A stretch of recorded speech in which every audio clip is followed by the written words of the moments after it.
서를 전체적으로 볼 때 로마서를 서론, 본론, 결론으로 나눌 수 있다고 그랬습니다. 서론은 1장 1절부터 17절까지고 본론이 1장 18절부터 11장까지라고 그랬어요. 그리고 12장부터 16장까지가 결론이 됩니다. 본론도 세 가지 주제로 나눈다 그랬죠. 이제 전반부가 있고 후반부가 있다 그랬어요. 전반부는 이제 1장 18절부터 말씀인데 죄와 심판에 대해서, 그리고 은혜와 구원에 대해서, 그리고 이제 성화에 대해서 말씀을 해요. 이 세 가지 주제를 말씀하시는데, 오늘 우리가 방금 읽은 3장 19절과 20절까지가 이제 죄와 심판에 대한 말씀이에요. 그러니까 오늘 19절과 20절은 전체적으로 죄와 심판에 대한 결론의 말씀이 된다라는 거죠. 그래서 이제 우리가 이제 지난 시간에 2장 1절부터 3장 8절까지 이방인의 죄, 그러니까 앞에서 18절부터 32절까지는 1장에서는 이방인의 윤리적이고 종교적인 죄, 불의와 불경건에 대해서 말씀했고요. 그리고 2장 1절부터 3장 8절까지는 이방인들이 어떤 죄요? 판단하는 죄, 그리고 유대인들에 대한 하나님의 진노와 심판에 대해서 말씀하셨습니다. 그래서 우리가 이제 지난 시간에 이제 10절, 9절 말씀부터 지금 20절까지 우리가 본문으로 말씀하는데, 9절부터 18절을 통해서 하나님이 주셨던 메시지는 그거였습니다. 하나님께서는 자신이 죄인임을 인정하고 더 나아가서 하나님을 찾지 않는 인간의 어리석음의 결말을 알고 살아가는 성도, 그런 성도를 기뻐하신다는 거예요. 그러니까 우리는 끝을 생각하고 오늘을 살아가야 돼요. 그냥 오늘만 열심히 살아서는 안 된다라는 거예요. 영화로운 나라에 이르렀을 때 주신 하나님의 은혜. 그래서 우리가 이제 먼저 지난 시간에 9절 말씀을 통해서 두 가지 질문을 통해서 모든 인간은 어디 아래 있다고요? 죄 아래 있음에 대해서 말씀해요. 두 가지 질문이 뭐였어요? 그러면 어떠하냐? 그러면 무엇이냐라는 거예요. 직역하면. 우리는 나으냐? 직역하면 우리는 더 좋게 되었느냐? 결론은 뭐예요? 아니다. 아니다. 이방인이나 또 유대인이나 그리스도인이나 하나님 앞에서는 다 동일하다. 뭐 때문에요? 죄 때문에. 그래서 우리가 9절 말씀을 통해서 하나님이 주셨던 교훈은 그거였어요. 이웃은 나 자신을 비치는 인생 거울이라는 거예요. 다른 사람을 통해서 누구를 보라고요? 나를 보라는 거예요. 나를. 그래서 독일의 철학자 소펜하우어는 그런 이야기를 했다 그랬죠. 각 사람은 타인 속에 자기를 비추는 거울을 가지고 있다라고 말씀했습니다. 그리고 이제 10절에서 18절을 통해서 타락한 인간의 죄의 양상 세 가지, 본성에 대한, 마음에 대한 부분과, 그 다음에 두 번째는 언어에 대한 부분과, 그리고 세 번째는 행위에 대한, 행동에 대한 부분에 대해서 말씀을 했어요. 먼저 10절에서 12절에서 인간의 본성, 마음이 인간은 타락해 있다라는 거예요. 그래서 먼저 10절에서는 시편 14편 3절을 인용하셔서 인간의 전적인 타락, 그러니까 오늘 전체적인 지금 9절부터 오늘 20절까지 전하는 말씀의 주제, 의인은 없으며 하나도 없다라는 거예요. 여기에 대해서 간단 명료하게 말씀을 했어요. 그리고 이제 11절과 12절에서는 없다. 히브리어나 헬라어에 없다를 절대 부정어가 두 개가 있다 그랬죠. 하나는 절대 부정어가 나오고 하나는 제한 부정어가 나오는데, 절대 부정어 우를 사용해서 의인이 있다 없다, 이 세상에는 절대 있을 수 없다라는 거예요. 그래서 먼저 11절에서는 시편 14편 2절과 53편 3절 말씀을 통해서 인간의 무지, 무관심, 이기심의 죄, 그 죄악된 그 본성에 대해서 말씀을 했고요. 그리고 12절에서는 시편 14편 3절과 53편 3절을 인용해서 모든 인간은 하나님의 뜻에서 빗나간 쓸모없는 인간이 되었으며 선을 행하는 자가 한 사람이라도 이 땅에서 있대요 없대요? 없다라는 거예요.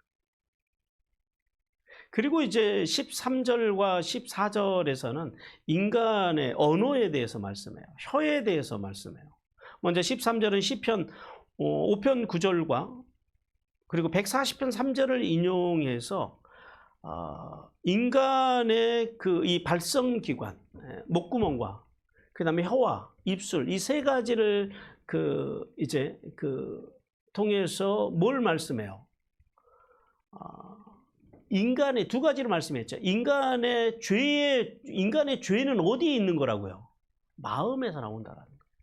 그냥 단순히 목구멍이나 혀나 입술에서 나오는 것이 아니라 이것의 근본인 뭐라고요? 마음에서부터 인간의 죄가 나온다라는 거예요. 그러니까 죄를 덜 짓고 안 짓고 살 수는 없죠. 덜 짓고 살려면 그래서 어떻게 해야 돼요? 뭘 관리를 잘하라고요? 마음 관리를 잘. 마음 이렇게 쓰세요. 네.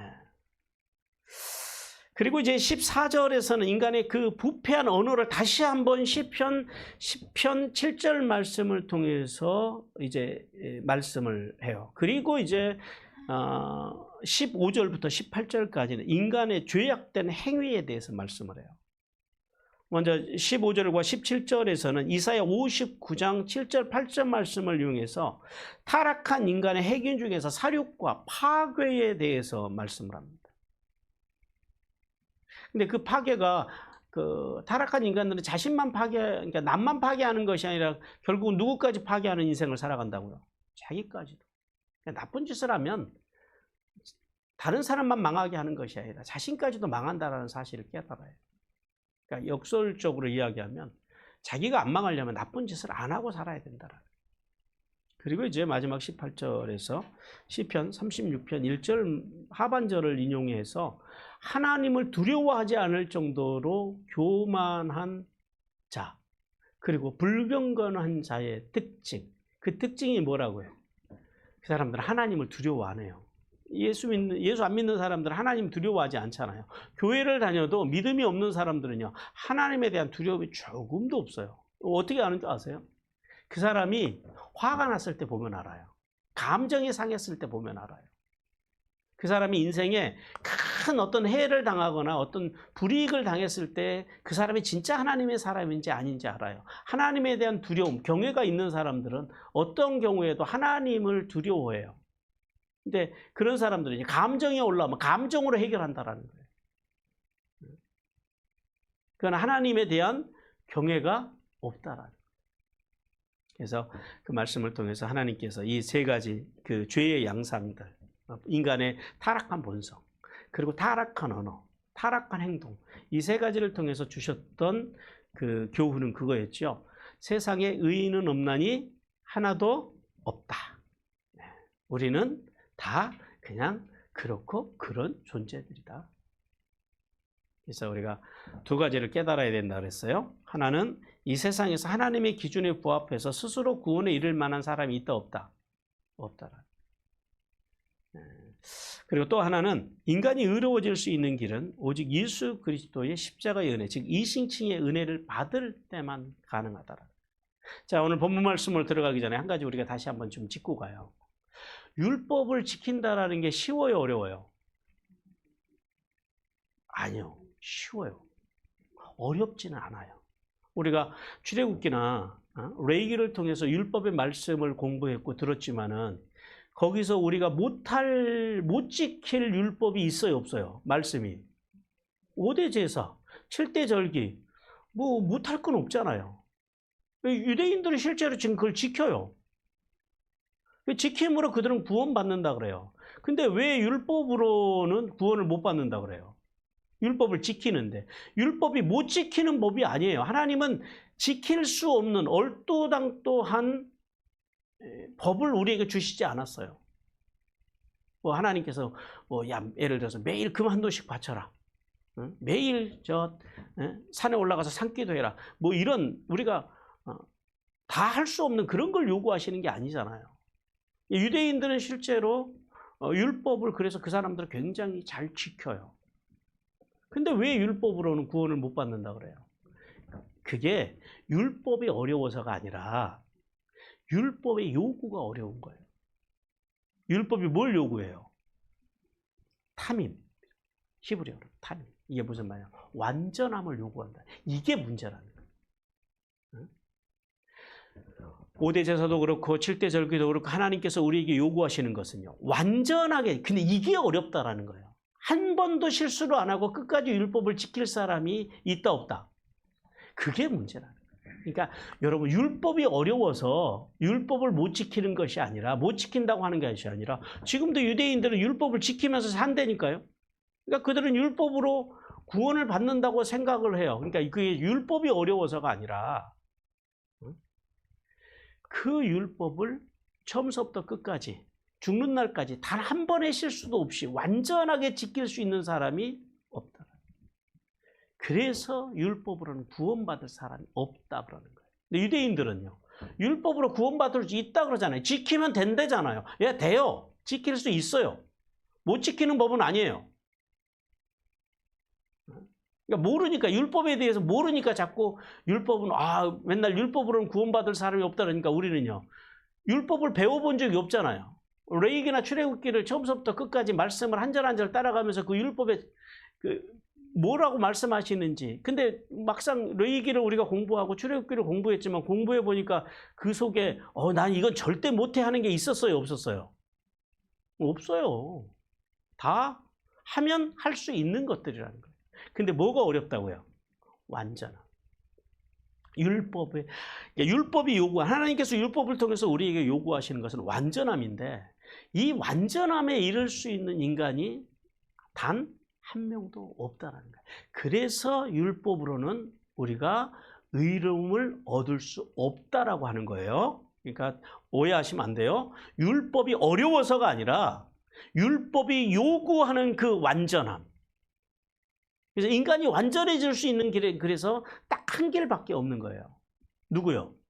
예수 그리스도의 대속의 은혜, 십자가의 은혜를 입을 때만 인간은 완전해질 수 있는. 왜냐하면 그분이 완전한 제물이 되어주셨잖아요. 자, 오늘 본문 19절과 20절을 통해서 하나님이 우리에게 주시는 말씀, 음성 같이 듣겠습니다. 같이 읽습니다. 시작. 하나님께서는 성경에 대한 지식과 종교행위로는 결탄코 의로워질 수 없으며 오직 죄 없으신 예수님의 말씀과 말씀의 정신으로 살기 위해 발버둥칠 때만 하나님의 의가 될 수 있다고 말씀하신다. 자, 앞선 10절에서 18절에서 바울은 하나님을 떠난 타락한 인간의 구체적인 죄의 양상을 세 가지로 이야기를 했어요. 인간의 본성, 마음의 문제. 그 다음에 또 한 가지는 인간의 언어의 문제. 그리고 또 한 가지는요, 인간의 행위의 문제. 그 말씀을 성경에, 구약 성경의 시편과 이사야를 인용해서 말씀했어요. 그리고 이제 19절과 20절에 와서 율법 아래에 있는 모든 자는 율법의 요구를 이루지 못한다라는 거예요. 다시 정리해봐요. 율법은 우리가 지킬 수 있다 없다? 예, 지킬 수 있어요. 못 지키는 건 아니에요. 근데 뭐가 안 된다고요? 율법의 요구. 하나님께서 율법을 통해서 우리에게 요구하시는 것. 그 하나님의 율법의 요구가 뭐라고요? 완전함이라는 거예요. 근데 어떻게 우리가 인간이 완전해질 수 있냐라는 거예요. 그 그러니까 율법의 요구를 이루지 못하면 그 율법으로는 의롭다 하심을 그래서 얻지 못하고 되리어 그 율법은 우리를 어디로 끌고 들어간다고요? 하나님의 심판 아래로 끌고 들어가서 우리는 그러니까 율법을 볼 때마다, 율법을 만날 때마다, 율법을 배울 때마다 그래서 그 속에서 뭘 느껴요? 두려움을 느끼게 되어 있다는, 이것이 현실이라는 거예요. 그래서 먼저 이제 19절을 통해서 바울은 모든 인간은 죄를 고발하여서 입을 막게 하는 율법에 대하여 세 가지를 말씀해요. 그런데 이 세상에는 그 율법을 지킴으로 구원을 받을 수 있다고 주장하는 사람들이 있어요. 누구라고요? 유대인들. 그들을 향해서 그들의 입을 막는 거예요. 그리고 또 그 율법 말고 하나님께서 그 율법 전에 주신 법이 있죠. 양심의 법. 그 양심을 잘 지켜서 사람이 의로워질싸고 있는 믿는 사람들도 있어요. 이방인들 중에는. 하나님을 안 믿는 사람들 중에는. 자, 오늘 먼저 19절 그 상반절에서 율법은, 그래서 그런 사람들을 향해서, 그러한 자들을 향해서 율법은 모든 인간이 죄 아래 있음을 깨닫는다라는 거예요. 깨닫게 한다라는 거예요. 오늘 여기 19절 상반절에 보니까 그러죠. 우리가 알거니와 그래요. 이게 헬라어로 오이다멘이에요. 직역하면 우리가 알아왔다라는 거예요. 제가 몇 번 말씀드렸습니다만은 그 헬라어에는 알다라고 하는 개념, 알다라는 단어가 두 개가 나온다 그랬어요. 하나는 기노스코라고 하는 단어가 나와요. 그리고 하나는 오이다라고 하는 단어가 나와요. 이 우리 성경에서는 다 알다로 번역했지만 이게 의미상 달라요. 기노스코가 어떤 의미를 가지고 있다고요? 경험이나 학습을 통해서 알아가는 것을 말할 때는 어떤 단어를 쓴다고요? 기노스코를 써요. 그러나 또 하나는 오이다인데 이 오이다는 뭐냐면은 그 이미 알고 있는 상태, 즉 눈으로 보는 것처럼 확실하고 완전하게 이미 아는 것, 그걸 뭐라고요? 오이다라는 단어를 써요. 오이다. 자, 오늘 그래서 본문에서 하나님께서는 어떤 단어를 쓰셨다고요? 오이다를 썼다라는 거예요. 본절에서는 바울은 이방인이나 유대인이나 그리스도인이나 모든 인간은 하나님 앞에서 죄인이라는 사실을 우리가 지금 알아가고 있다, 아니면 이미 확실하게 알았다, 둘 중에 어떤 거라고요? 이미 확실하게 알았다라는 거예요. 그래서 오이다면을 쓰는 거예요. 그래서 바울은 계속해서 이 오이다, 즉 알거니와라고 하는 단어를 통해서 율법이 말하는 바, 율법 아래에 있는 자들에게 말하는 것이라 그래요. 여기서 율법이라고 하는 게 뭐냐면 원래는 율법은 모세 오경을 율법이라고 그래요. 창세기, 출애굽기, 레위기, 민수기, 신명기, 요 5번을 모세 오경을 율법, 토라라고 그래요. 토라. 히브리어로. 율법이라 그러는데, 그러나 여기 지금 본절에서 말씀하시는 것은 그러니까 율법을 좀 이렇게 큰 의미로도 써요. 광역적인 의미로도 쓰는데, 앞에 10절에서 18절에서 사도 바울이 시편 말씀과 이사야 말씀을 인용했잖아요. 시편과 이사야 말씀을 포함한 구약의 모든 성경을 가르칠 때에도 율법이라는 단어를 써요. 근데 여기서는 전자일까요, 후자일까요? 후자예요. 구약의 모든 성경을 통해서, 즉 모든 그 성경이 말하는 바, 이런 말이에요.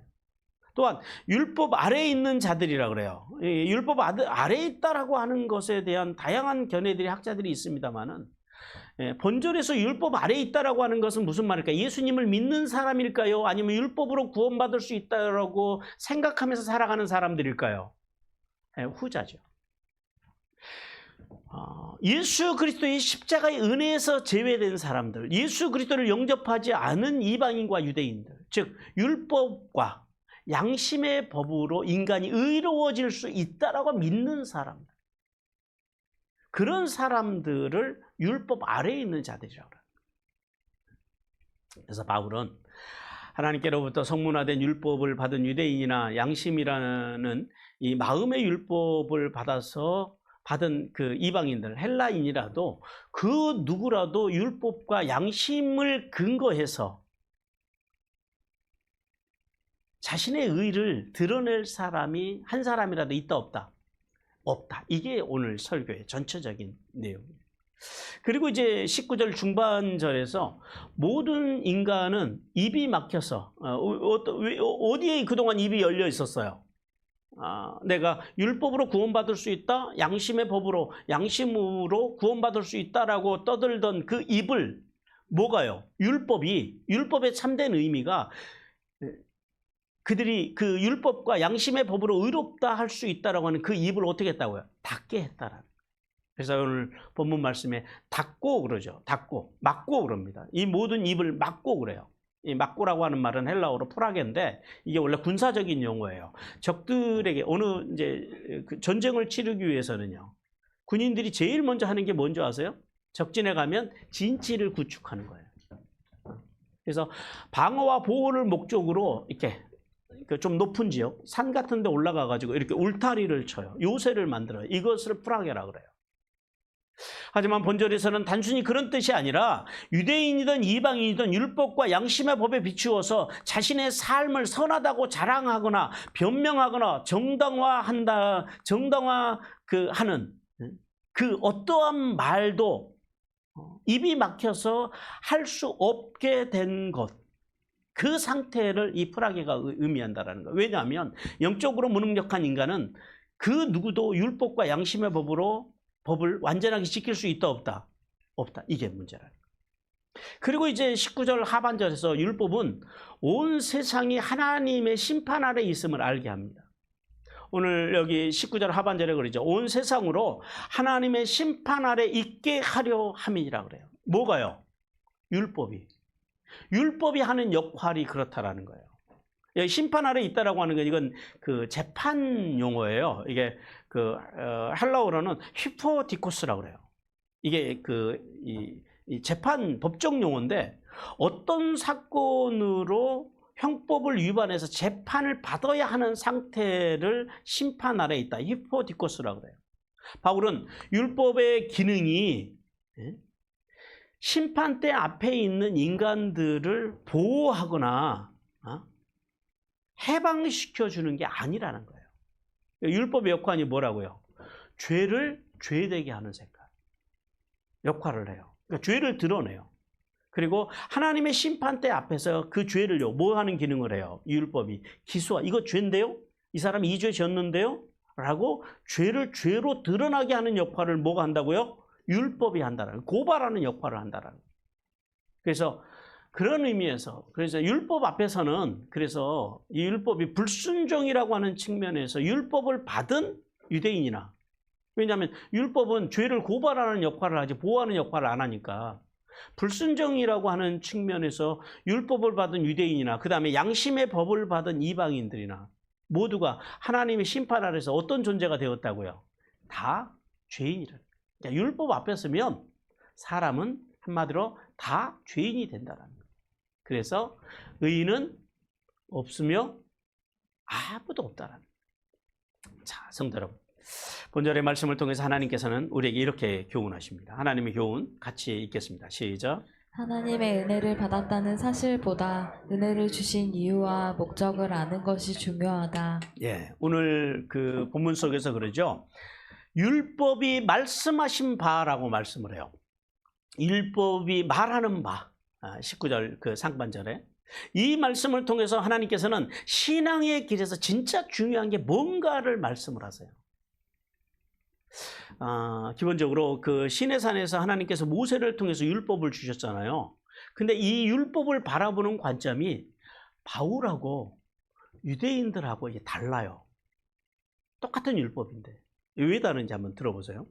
유대인들은 율법을 어떻게 바라보냐면 율법 자체, 그 거룩한 율법 그 자체에 관심이 있어요. 그래서 율법을 받았다고 하는 그 사실 때문에 유대인들은 감격스러워하고 그 자체를 자랑스러워해요. 그리고 율법을 받았다, 율법 그 자체, 성문화된 율법책 그 자체를 만족해요. 그것을 가지고 있는 것으로, 아는 것으로. 그런데 사도 바울의 관점은 좀 달라요. 사도 바울은 어떤 관점을 가지고 있냐면 왜 하나님께서 그 율법을 주셨는가? 이게 사도 바울의 관점이에요. 유대인들은 율법을 받은 그 자체를 자랑스러워한다면 사도 바울은 한 번 더 들어가는 거예요. 왜 하나님께서 그 율법을 주셨겠느냐. 물론 바울도 알아요. 율법의 그 거룩함, 그러니까 율법의 위대함, 율법의 거룩함, 율법의 위, 즉 율법이요.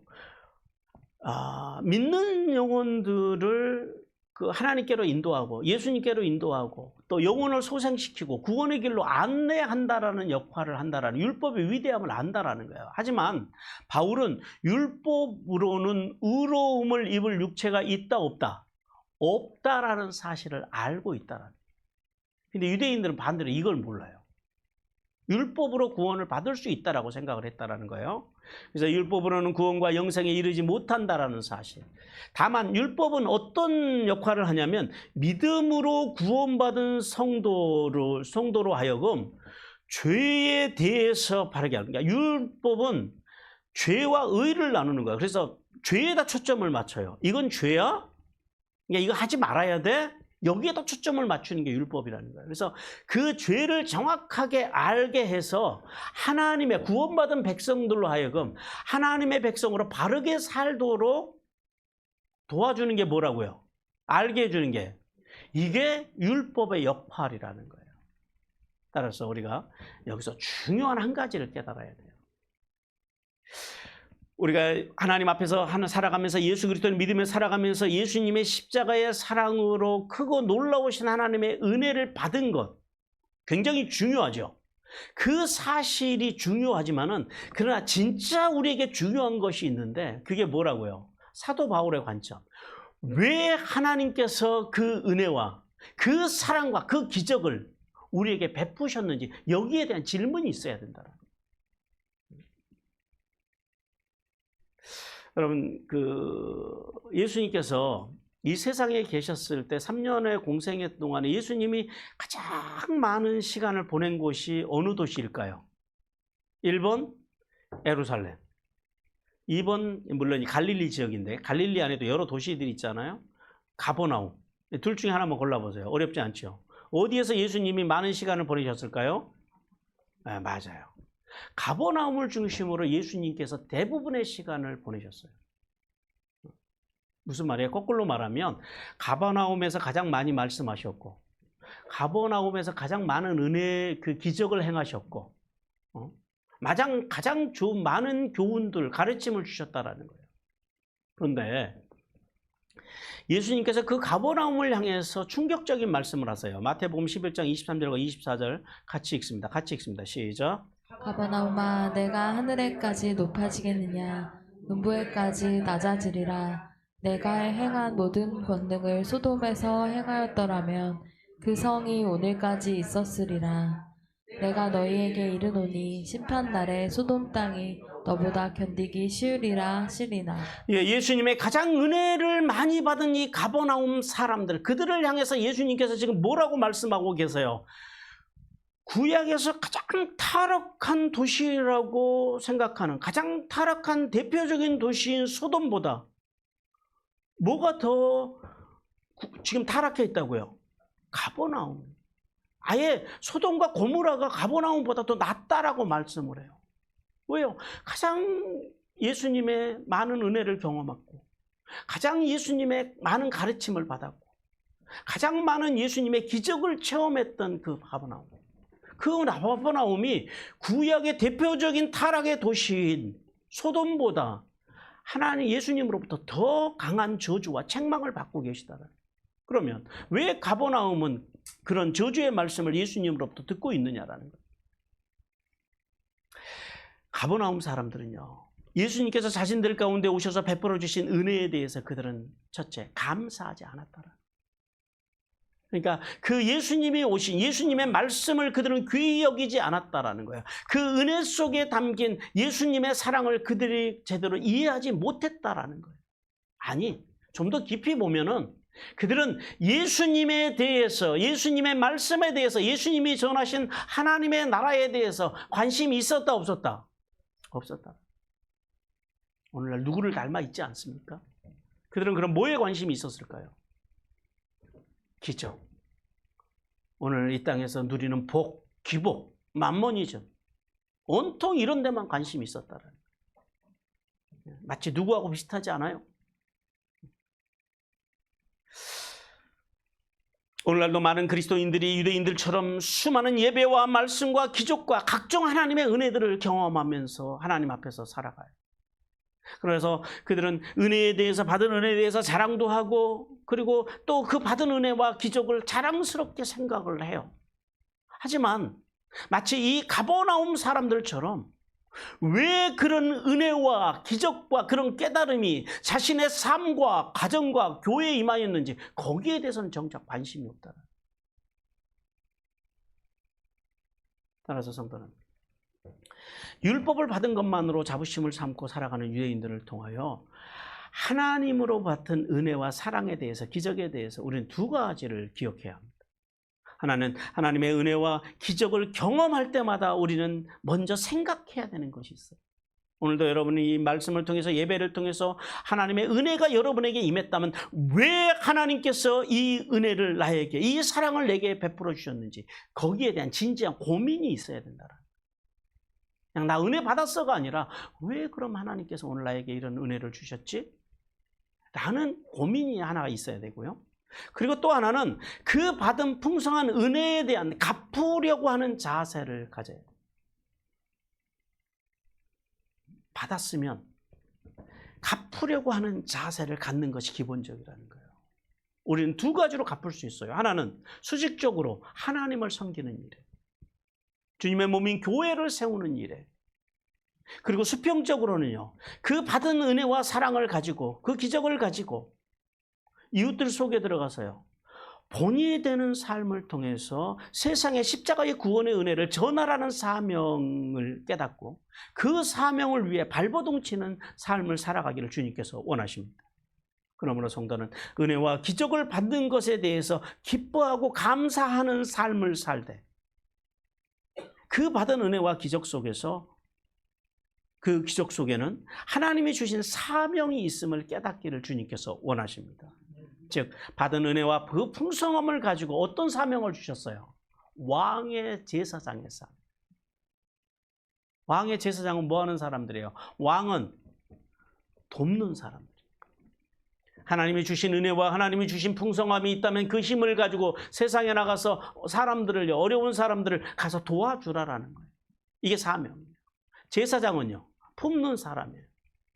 문제가 있는 이스라엘 백성 12지파를 보석과 같이 가슴에 품고 하나님 앞에 나가는 제사장처럼 교회에서나 삶의 자리에서나 가정에서나 문제가 있는 하나님의 사람들, 문제가 있죠. 세상에 문제 없는 사람이 어디 있겠어요? 문제는 말하지만 그 문제를 품고 기도하는 사람, 그 문제를 품고 하나님 앞에 나가는 사람은 그렇게 많지 않다라는 거예요. 근데 그걸 해야 된다라는 거예요. 그게 사명이라는 거예요. 왕의 제사장처럼 어떤 사명이? 삶을요, 돕고 세우고 살리는 삶을 통해서 성도가 살아가는 모든 삶의 자리에서 세상을 살맛나게 하는 삶, 그리고 하나님의 영광이 온 누리에 퍼지도록 하는 사명을 통하여서 하늘의 복과 땅의 복을 받는 성도가 되기를 주님께서 원하십니다. 그리고 20절 말씀을 통해서 바울은 죄를 깨닫게 하는 율법의 역할을 두 가지로 말씀을 해요. 먼저 20절 상반절에서 율법의 행위만으로는 어떤 인간도 하나님 앞에서 의롭다 인정함을 받지 못한다고 말씀합니다. 여기서 율법의 행위라고 하는 것은 단순히 어떤 인간적이고 도덕적이고 윤리적인 그런 행위, 더 나아가서 어떤 할례를 받고 이런 행위만을 의미하는 것은 아니에요.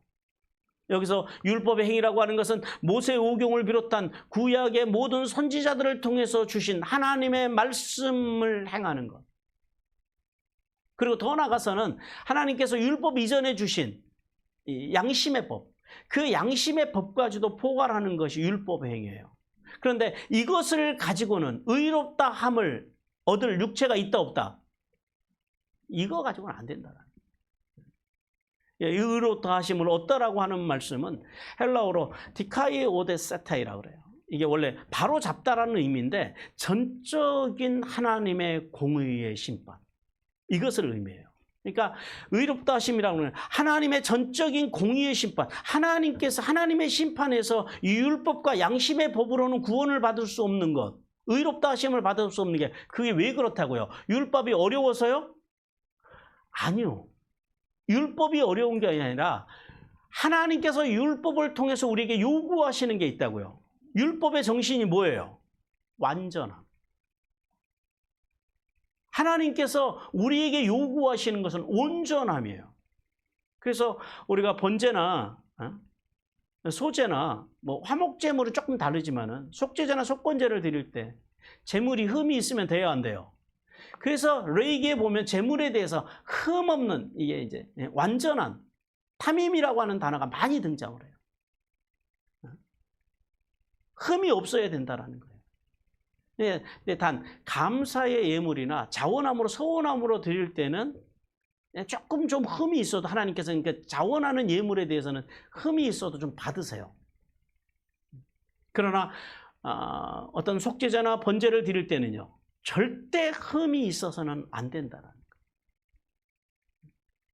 거예요. 그것이 문제라는 거예요. 따라서 하나님 앞에서 의롭다함을 육체가 육체가 없나니라고 하는 말씀은 3장 10절에서 말씀하셨던 오늘 이 본문의 전체적인 우리 설교의 제목인 의인은 없나니 하나도 없으며라고 하는 말씀을 결론적으로 다시 한번 재확인시켜줘요. 즉 18절부터 지금까지 죄와 심판에 대해서 말씀하셨잖아요. 20절까지. 이 모든 말씀의 결론이 오늘 이 말씀이에요.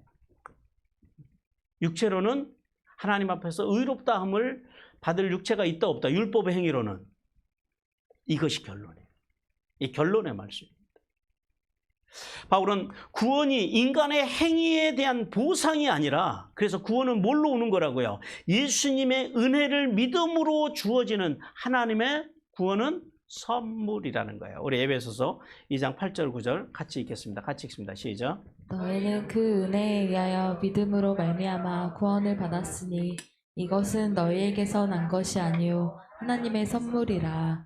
행위에서 난 것이 아니니 이는 누구든지 자랑하지 못하게 함이라. 예, 구원은 어떤 행위로 주어진 것이 아니라 뭘로 주어졌다고요? 하나님의 선물이라는 거예요. 근데 이 선물도 그냥 주는 건 아니죠. 그러니까 여러분, 우리가 길거리 가다가 아무한테나 선물 주지 않잖아요. 선물은 누구에게 줘요? 나에게 의미가 있는 사람, 나에게 소중한 사람.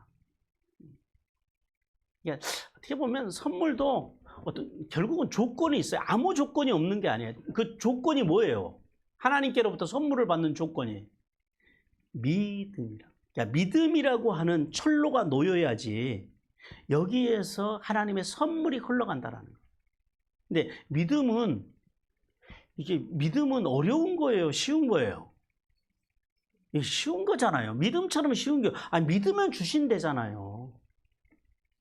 뭘 갖다 바쳐라, 뭘 해라 하는 게 아니라 믿음은 뭘로 하는 거예요? 마음으로 하는 게, 마음으로 믿는 것.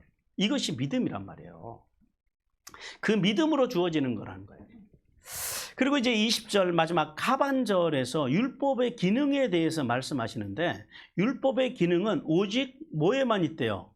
죄를 깨닫게 하는 데 있다라는 거예요. 율법은 죄를 깨달음이라고 그래요. 죄라고 하는 게 뭘까요?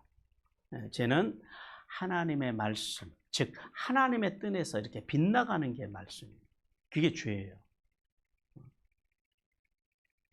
그러니까 죄를 안 지으려면 어떻게 해야 돼요? 착하게 살아야 돼요? 윤리적이고 도덕적으로 살아야 돼요? 물론 그렇게 살아야죠. 근데 진짜로 우리가 죄를 안 지어, 죄를 가능하면 안 지을 수 있는 방법이 뭐예요? 뭘 알아야 돼요? 율법을 알아야죠. 말씀을 알아야죠. 왜냐하면 말씀이, 율법은 죄를 드러내주는 거라 그러잖아요. 이게 죄다 아니다를 뭘로 분간을 해요? 말씀으로 하잖아요. 율법으로 하잖아요. 근데 어떻게 성경도 모르고 어떻게 죄를 안 짓고 세상을 살아갈 수 있겠냐라는. 그러니까 저는 교회에서 제일 용감한 사람들이 누구냐? 말씀 없이 신앙생활하려고 하는 사람. 이 사람들이 진짜 용감한 사람들.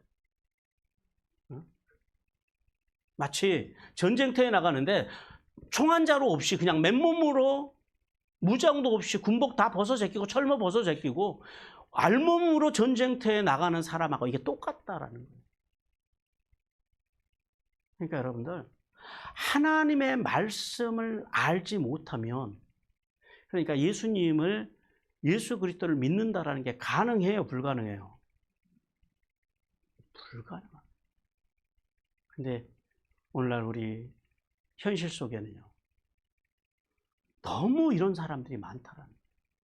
하나님의 말씀을 알려고 하지도 않고 하나님의 말씀을 전해주면 되려 기분 나빠요. 어떤 사람들은 화내요. 그냥 열심히 그 바알 신앙, 열심히 교회 가서 봉사하고 헌금하고 그래서 복 받고 살면 됐지. 왜 그렇게 성경까지 알아야 되냐라는. 이런 사람들이 사실 가장 용감한 사람들이에요. 하나님께서는 그 죄를 이야기하세요. 그 율법이 그 죄를 깨닫게 하는 거예요. 깨닫다라고 하는 말은 여기서 에피그노시스라고 하는 단어를 썼습니다. 이게 그 기노스코라고 하는. 그러니까 율법은 끊임없이 말씀은 우리의 죄를요 이미 깨닫게 했다라는 거예요. 아니면 계속해서 깨달아 알게 한다라는 거예요. 계속해서 말씀이 죄를 깨달아 안다라는 거예요. 그러니까 하나님의 말씀을 배우는 것을 멈춤이 있어야 돼요, 없어야 돼요? 말씀을 알아가면 알아갈수록 우리의 죄가요, 더 매일매일 이 말씀이, 율법이 우리의 죄를 깨닫게 한다라는 말씀. 확실하고 정확하게 알아가게 한다라는 거예요. 뭐가요? 율법이. 따라서 율법으로는 죄를 깨달음이라고 하는 이 말씀을 직역을 하면 이렇게 돼요. 왜냐하면 율법으로 말미암아 죄에 대한 인식이 오기 때문이라는 거예요. 율법을 통해서 죄에 대한 인식이 온다라는 거예요. 알게 된다라는 거예요. 왜냐하면 율법은 인간을 의롭게 하는데 초점을 맞추고 있지 않아요. 물론 궁극적으로는 인간을 의롭게 하는데 초점을 맞추고 있지만 1차적으로 율법의 기능은 뭐냐면 죄를 드러내는 거예요. 죄를 지적하는 거예요. 그래서 죄를 지적해서 율법을 통해서 내가 죄인이구나, 이걸 알게 하는 거예요. 그러니까 여러분, 성경 공부나 이렇게 설교를 들으면서 위로를 얻고 평안을 얻고, 물론 그 기능도 있죠. 그러나 하나님의 말씀은 끊임없이 내 연약함과 내 부족함과 직면하게 한다는 거예요. 직면함이 은혜라는 사실을 깨닫기를 주님께서 원하십니다. 왜냐하면 직면을 해야지 내가 슈브할 수 있는 힘이 생기잖아요. 말씀에 대한 직면이 없는 사람들은, 우리 권사님 간증하셨듯이 슈브를 모르잖아요. 왜 그래요? 직면이 없으니까 그래요. 자기가 얼마나 악하고 더럽고 천박하고 부족하고 연약한 인간인지를 모르니까 돌아갈 게 없는 거예요. 온몸은 죄로 오염되어 있음에도 불구하고 거울을 보지 않으니까, 그리고 맨 다른 사람만 보니까, 그러니까 자기가 얼마나 죄로 오염되어 있는지를 모르기 때문에 못 돌아가는 거예요. 그게 모르니까 못 돌아가는 거예요. 이걸 자기의 죄를 직면하게 하는 역할을 누가 한다고요? 뭐가 한다고요?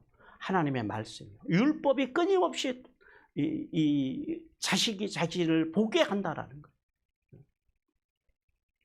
그래서 율법은 다시요, 인간을 의롭게 하는 데 초점을 맞추는 것이 아니고, 율법은 어디에 초점이 맞춰져 있다고요? 죄를 드러나게 하는데. 그러니까 말씀을 들으면 양심이 찔리고 아프고 이게 정상이에요. 왜요? 우리는 완전하지 않잖아요. 우리는 누구나. 바울은 할례와 율법으로 구원을 받을 수 있다고 주장하는 이 유대인들과, 그리고 양심의 율법으로 살지 못하고 불의와 불경건으로 종교적 도덕적인 타락으로 구원에 이룰 수 없는 이 이방인들을 향해서 죄와 심판에 대한 최종적인 말씀으로 구약의 율법과 그리고 양심의 법은 구원에 관한 어떠한 능력도 없다라는 사실에 대해서 결론적으로 강력하게 말씀합니다. 시편 13편 39절 같이 읽습니다. 시작.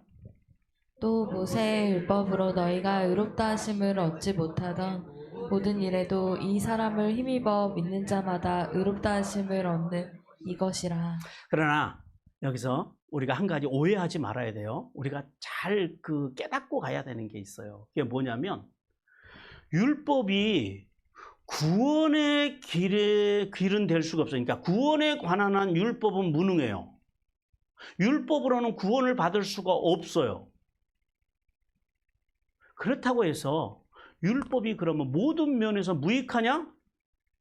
그럼 율법이 무가치하냐? 그렇게 생각하면 안 된다라는 거예요. 그렇지는 않다라는 거예요. 왜 그래요? 율법은 은혜 받고 구원받고 세례받은 하나님의 백성으로 살기로 결단한 이스라엘 백성들에게 주신 하나님의 절대적이고 선한 법이라는 거예요. 그러니까 율법이 진짜 필요한 사람들은 누구예요? 예수를 믿는 사람들이, 안 믿는 사람들이에요. 예수를 믿는 사람들에게 이 율법이 절대 필요하다는 거예요. 그래서 우리는 율법을 잘 배워야 돼요. 사실 우리가 교회 다니면서 신앙생활을 제대로 하려면 창세기, 출애굽기, 레위기, 민수기, 신명기, 이 모세 오경을 알아야 돼요. 왜요? 이 속에 이게 토라, 이게 율법의 기본이라고 그랬잖아요. 이 책이 얼마나 소중하냐면 우리만 경전으로 쓰는 게 아니에요. 캐톨릭에서도, 캐톨릭 경전하고 우리하고 이제 거의 똑같죠, 내용이. 근데 거긴 좀 많아요. 뭐 외경이나 이런 것까지도 그 사람들은 경전으로 쓰고, 심지어는 모슬렘도 창세기, 출애굽기, 레위기, 민수기, 신명기 이 오경을 모슬렘들도 경전으로 써요. 이게 모든 세상의 법의 기본이라는 거예요. 신앙의 기본이라는 거예요. 그래서 율법은 이렇게 은혜 받고 구원받고 세례받은 이스라엘 백성들이 살아가도록 돕는다라는 거예요. 만약 여러분 그 율법이 없다면 어떻게 무슨 일이 일어날까요? 율법이 인간에게 주어지지 않았다면 죄가 죄인지 알까요? 모를까요? 그게 문제라는 거예요. 몰라요. 죄가 죄인지도 모르고 또 심지어 그러니까 죄가 죄인지를 모르니까 하나님 앞에 돌아가야 된다라는 생각을 할까요? 안 할까요? 그래서 안 하는 거예요. 그러니까 구원의 필요성을 못 느끼는 거예요. 이 세상 그냥 한 세상 살다 가면 되지. 교회를 가는 그런 사람들이 교회를 가는 이유는 왜 가요? 그럼에도 불구하고 교회를 가는 이유는 간단해요. 뭐 하려고? 복 받으려고. 만몬이죠. 기본. 근데 여러분 현실이 그래요. 우리 한국 교회 안에 이런 성도들이 너무 많다라는 거예요. 근데 그분들이 그런 교인이 많은 것에 대해서는 저의 책임도 있죠. 목사들의 책임. 말씀을 가르쳐주지 않으니까. 만약에 율법이 주어지지 않았다면 그래서 구원의 필요성도 느끼지 못하고 하나님의 백성으로 살아야 할 윤리적 도덕적인 기준도 없이 세상의 윤리와 기준을 가지고 살아가는. 그러니까 보세요. 교회 안에서 사람들을 공격할 때 말할 때 뭘 가지고 교인들이 우리가 서로 말을 해요? 뭘 가지고 서로 성도들을 공격해요? 저 사람은 세상에서 이랬대 저랬대 과거가 어땠대 다 이런 것만 가지고 이야기하지. 하나님의 말씀과 말씀의 기준으로 상대방을 서로 평가하는 일을 보셨어요? 힘들어요. 그런 사람 찾기가. 그런 수준의 성도들을 찾기라고 하는 것이 지금은 이제 한마음교회 정도 오면 찾을 수 있겠지. 없다라는 거예요. 우리 로마서 7장 7절 12절 같이 한번 읽어봐요. 시작. 그런즉 우리가 무슨 말을 하리요? 율법이 죄냐? 그럴 수 없느니라. 율법으로 말미암지 않고는 내가 죄를 알지 못하였으니 곧 율법이 탐내지 말라 아니었더라면 내가 탐심을 알지 못하였으리라. 이로 보건대 율법은 거룩하고 계명도 거룩하고 의로우며 선하도다. 율법은 거룩하고 계명도 말씀도 거룩하고 의롭고 선하다라는 거예요. 그러니까 여러분 신앙생활하면서 가장 잘해야 되는 게 뭐예요? 그 거룩한 율법, 그 거룩하고 선한 계명을 잘 아는 것. 이게 중요해요. 알아야지 믿지요. 모르는데 뭘로 믿냐고요. 아니까 길거리도 나가고 아니까 사람들에게 복음에 대해서 친구들을 만나도 이야기하니까 아니까 전해주고 우리 이기현 집사님은 아니까 거기 가서 알코올 중독에 걸린 사람들을 붙잡고 가서 출애굽기를 전하고 그러다 그냥 욕심이 너무 과하셔가지고 너무 열심히 내셔가지고 거기에서 이제 뭐 작은 문제들이 되기도 하지만 근데 그건 문제가 아니다라는 거죠. 왜요? 살리기 위해서 그들을 살려내잖아요. 그게 아는 사람에게서 나타나는 현상이라. 모르면은요 못한다라는 거예요. 결국 율법은 인간으로 하여금 죄와 직면해서 좌절하게 만들고 예수 그리스도께 인도하는 초등교사의 역할을 해서 그리스도만이 유일한 구원의 희망임을 알게 하는 중요한 역할을 한다는 사실을 깨달아야 합니다. 성도 여러분, 본절을 통해서 하나님께서는 이렇게 교훈하십니다. 주님의 교훈 같이 읽겠습니다. 시작.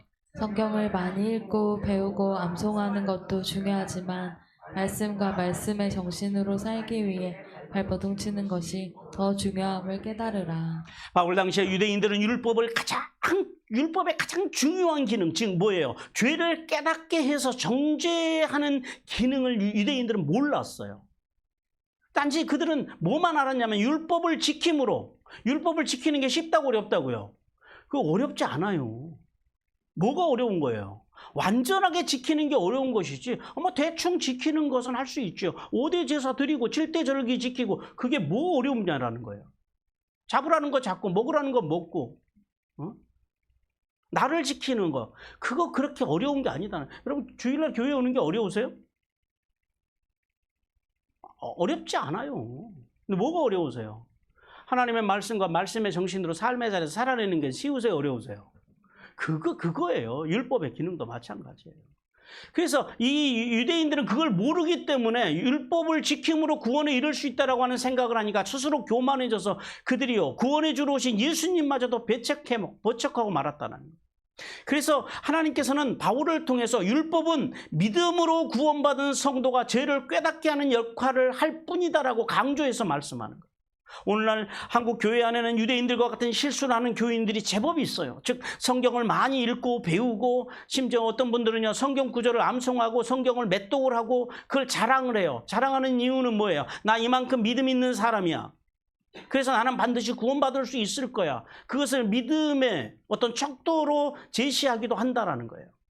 그러나 성도가 분명하게 기억해야 할 것은 율법이 인간의 묻어진 양심을 갈고 닦아서 죄를 깨닫게 하는 것처럼 하나님의 말씀, 죄 없으신 예수님의 말씀은 우리의 죄를 드러나게 하고 우리의 연약함을 드러나게 하고 그 죄와 연약함과 직면하게 해서 우리가 얼마나 무기력하고 부족한 존재인지를 깨달아서 하나님의 말씀을 의지하고 이신칭의의 은혜를 의지하고 하나님의 말씀과 말씀의 정신으로 살기에 발버둥 칠 때만 참된 성도가 된다라는 사실을 깨닫게 한다라는 사실을 깨닫기를 주님께서 원하십니다. 그러므로 성도는 많이 읽고 많이 알고 많이 암송하는 중요해요. 성경을 잘 배워야 돼요. 많이 알아야 돼요. 아는 거, 여러분 보세요. 모르는 것보다는 아는 게 낫고 없는 것보다는 있는 게 낫고 안 하는 것보다는 하는 게 낫고 낫는 변을 택하자라는 거죠. 나은 거예요. 그러나 그거보다 더 나은 것이 있다고요. 그게 뭐라고요? 말씀을 행할 때만 그것이 중요해진다라는 거예요. 행하지 않을 때는 이것이요. 아무리 이것을 잘한다 할지라도 이것은 별로 안 중요한 것이 돼요. 유대인들의 할례나 율법처럼. 그래서 우리는 그 두 가지 사실을 깨달아야 돼요. 하나는 율법이 인간의 죄악성을 드러나게 하듯이 죄 없으신 예수님의 말씀을 많이 읽고 배우고 암송하는 것은 그것으로 우리가 경건해진다라는 착각은 하지 말자라는 거예요. 그런 우리에 빠지지는 말자라는 거예요. 그리고 또 하나는 하나님의 말씀과 말씀의 정신으로 생명 풀어봐요. 돕고 세우고 살리는 삶을 살 때에 진정으로 우리가 아는 말씀, 우리가 읽은 말씀, 우리가 암송하는 말씀이 우리 속에서 역사에서 하나님의 능력이 되고 이것이요 어디까지 이어진다고요? 하나님의 나라에 상급으로까지 이어진다라는 사실, 면류관으로 이어진다라는 사실을 깨닫기를 주님께서 원하십니다. 우리 디모데전서 1장 9절 같이 읽겠습니다. 시작. 알 것은 이것이니 율법은 옳은 사람을 위하여 세운 것이 아니요 오직 불법한 자와 복종하지 아니하는 자와 경건하지 아니하는 자와 죄인과 거룩하지 아니한 자와 망령된 자와 아버지를 죽이는 자와 어머니를 죽이는 자와 살인하는 자며. 예, 이게 율법이 말씀이 하는 역할이에요. 이걸 알게 하는, 이걸 근데 알아야지 우리가 하나님의 나라까지 갈 수 있다는 거예요. 성도는 말씀과 말씀의 정신과 직면을 통해서 자신 안에 있는 악과 도구를 깨닫고 이렇게 말씀과 말씀의 정신으로 구속의 주님만을 바라보며 닮아가고자 발버둥 칠 때 참된 구원의 은혜와 하늘의 상급이 임한다는 사실을 깨닫기를 주님께서 원하십니다. 사랑하는 성도 여러분, 하나님께서는 복음으로 오셔서 십자가에서 우리의 죄를 사하여 주신 예수님을 믿음으로만 은혜로 우리에게 구원을 주신다고 말씀을 하십니다.